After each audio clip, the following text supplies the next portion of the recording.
आप हमेशा ये सोचते रहो, और ये हमारा काम तो, हमारी औकात तो एक कतरे की तरह है, और हमको बनना समंदर है जो नामुमकिन है। तो कतरे की प्यास में जियो और समंदर बनने की सोच में आगे बढ़ते रहो, तभी आप आगे जाओगे, नहीं तो जीवन में ठहराव आना ही आना है। मैं बसंत जी का जितना आभार प्रकट करूं कम है।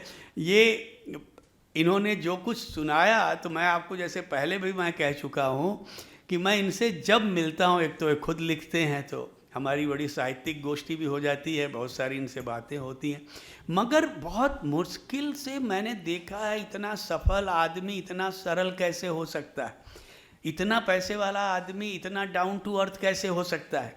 मगर ईश्वर इसीलिए उनको नवाज रहा है, ईश्वर उनकी फैमिली को आगे बढ़ा रहा है, क्योंकि उनमें केवल पैसे की भूख नहीं है, समाज के लिए, साहित्य के लिए, कला के लिए, संगीत के लिए उनके मन में बहुत बहुत अबाध प्रेम है। वो चाहते हैं कि ऐसे लोगों को लोग देखें, समझें, उनकी बातें सुने, और जो भी सेलिब्रिटी हैं, जो भी अचीवर्स हैं, उनकी बातें, आनंद बख्शी ने मुझसे बहुत अच्छी बात कही थी कि कोई अच्छी बात सुनो तो केवल सुनो मत, उसको जीवन में उतारने की कोशिश करो।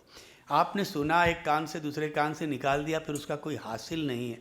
तो मैं तो आज भी सीखता रहता हूँ। जैसा मैंने कहा कि नेपाल में आते ही मेरा मन लिखने के लिए कुछ कहा तो मैंने लिख लिया, और यहाँ के लोगों को मैं तहे दिल से उनकी बधाई स्वीकार भी करता हूँ, और उनका अभिनंदन इसलिए करता हूँ क्योंकि इतने सरल लोग मुझे लगे, इतने अच्छे लोग लगे।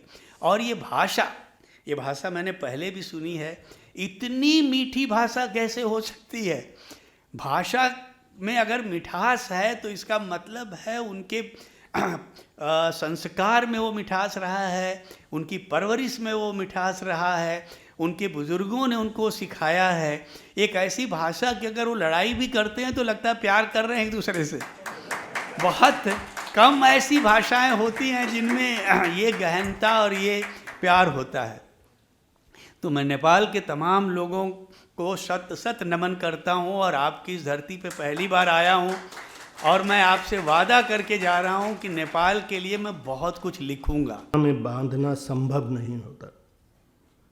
ऐसे ही व्यक्तित्व हमारे समक्ष हैं, समीर अनजान, जिनसे हम सब बिल्कुल अनजान नहीं हैं। समीर शाब्दिक अर्थ में वो तत्व जो हमारे लिए, आपके लिए, हम सब के लिए जीने की वजह है।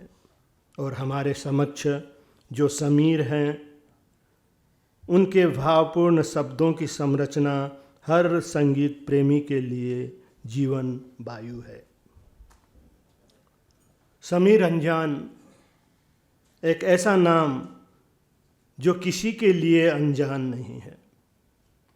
भारत और नेपाल ही नहीं, विश्व के किसी भी कोने में जो भी हिंदी सिनेमा और गीतों के चाहने वाले हैं, उनके लिए समीर बिल्कुल अनजान नहीं हैं। लोग उनके गानों को सुनकर और गुनगुनाकर मोहब्बत का इजहार करते हैं। एक ऐसा गीतकार जिससे यह कला विरासत में मिली। समीर का जन्म 24 फरवरी 1958 को बनारस के करीब ओदार गांव में लालजी पंडित के घर में हुआ था। वही लालजी पंडित जिन्हें हिंदी सिनेमा गीतकार अंजाम के नाम से जानता है। वही अंजाम जिन्होंने अमिताभ बच्चन की फिल्म डान के गाने खई के पान बनारस वाला से लेकर फिल्म मुकद्दर का सिकंदर का गाना दिल तो है दिल तक, शराबी फिल्म के गाने लोग कहते हैं मैं शराबी हूँ से लेकर याराना फिल्म के गाने छूकर मेरे मन को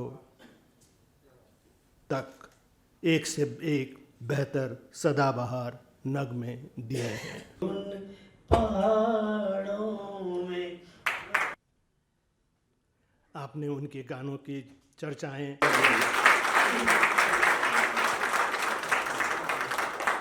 सङ्गीत प्रेमीको लागि आज यो प्रोग्रामहरू अनेक पल और में and many more to Shri Samir Ranjan the wonderful book collection किया, बहुत अच्छा किया, बहुत अच्छा काम किया। अभी नई पीढ़ी पे आप आरोप Chief guest, Senior Lyricist Sri S.P. Corrales are to join us. से भरा हुआ था और उन्होंने कहा कि तुमको जितना पैसा लेना है ले लो। तो पापा ने उनसे कहा कि नैयर साहब, अगर